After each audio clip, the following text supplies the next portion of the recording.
Hello दोस्तों, आज हम आपको एक कहानी सुनाते हैं। बहुत अच्छी है। यदि आपको अच्छी लगे तो लाइक एंड सब्सक्राइब कीजिएगा। एक गांव था, भोलापुर नाम से। ये ही साफ था।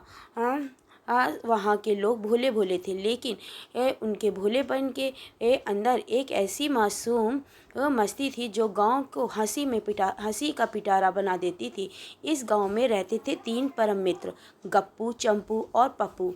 वो तीनों की दोस्ती इतनी मजबूत थी कि गांव वाले इन्हें 3 बंदर कहते थे, क्योंकि इनका काम था कुछ सुनो नहीं, कुछ बोलो नहीं, ये पर सब जगह मस्ती फैलाओ।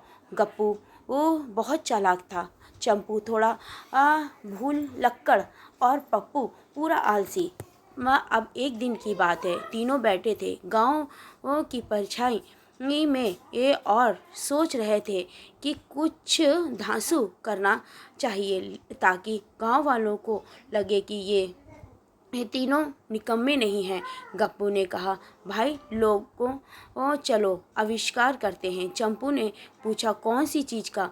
गप्पू बोला, ऐसी चीज़ का जो सबको चौंका दे। पप्पू तुरंत बोला, बिस्तर पर लेटे लेटे हिलने वाली बैलगाड़ी बना लेते हैं।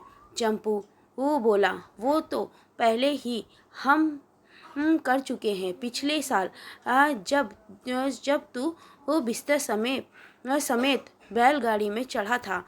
सब हंसने लगे। तभी गप्पू बोला, एक आइडिया है, चलो उड़ने वाली चप्पल बनाते हैं। चंपू बोला, ये क्यों?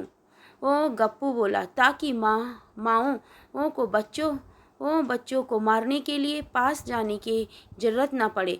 ये सुनकर पप्पू को तो हंसते हंसते खेत में गिर गया। फिर तय हुआ कि ये तीनों कुछ ना कुछ जरूर बनाएंगे, लेकिन उससे पहले कुछ पेट पूजा हो जाए।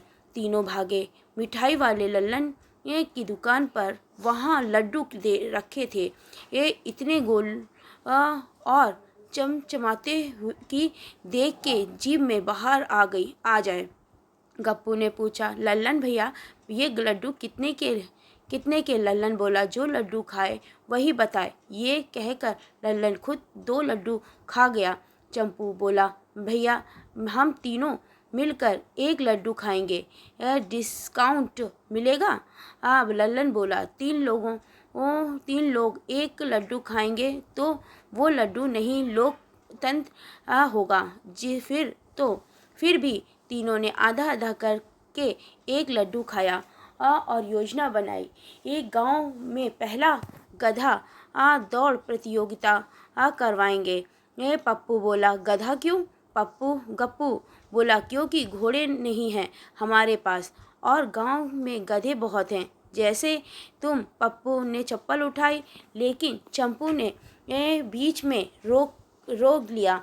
फिर शुरू हुई तैयारी। बैनर बना, गधा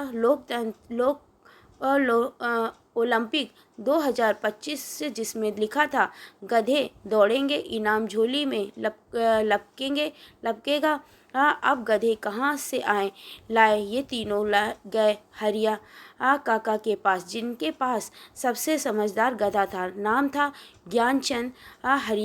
हरिया काका बोले, ज्ञानचंद तो मेरा बेटा जैसा है, वो बिना कारण नहीं दौड़ता। गप्पू बोला, हम कारण बना देंगे, पीछे से लस्सी दिखाएंगे।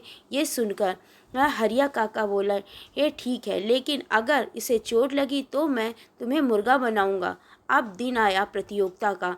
गांव के लोग बड़ी संख्या में इकट्ठा हुए। चंपू वो उद्योषक बना और बोला, स्वागत है आप सबका भोलापुर में पहले गधा ओलंपिक में। फिर बोले, पहली दौड़ में है ज्ञानचंद, नखरू वो और टिकलू।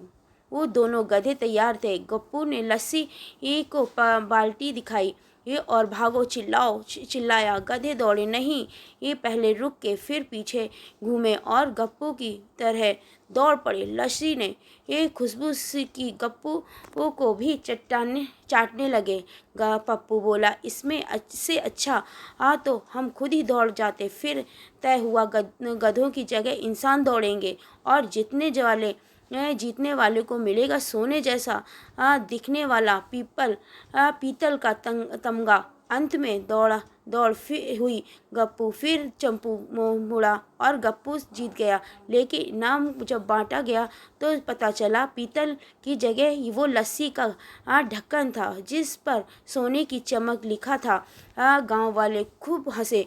बच्चों ने चिल्लाया, 3 बंदर फिर हारे। लेकिन तीनों मुस्कुराते हुए बोले, मकसद जीतना नहीं, हंसी बांटना था। और वाकई उस दिन पूरा भोलापुर हंसी से लोटपोट हो गया। इस घटना के बाद इन तीनों ने गांव में हंसगुल्ला क्लब शुरू किया। हर रविवार को कोई नई बेवकूफ़ी और हंसी का फव्वारा। गांव के बच्चे भी अब उन्हें गधे नहीं सुपरस्टार कहते थे। और तीनों दोस्त आज भी इस गांव में हैं, कुछ नया करने की तैयारी में।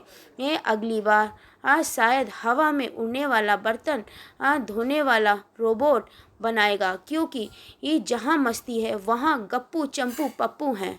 कि आपको मेरी कहानी कैसी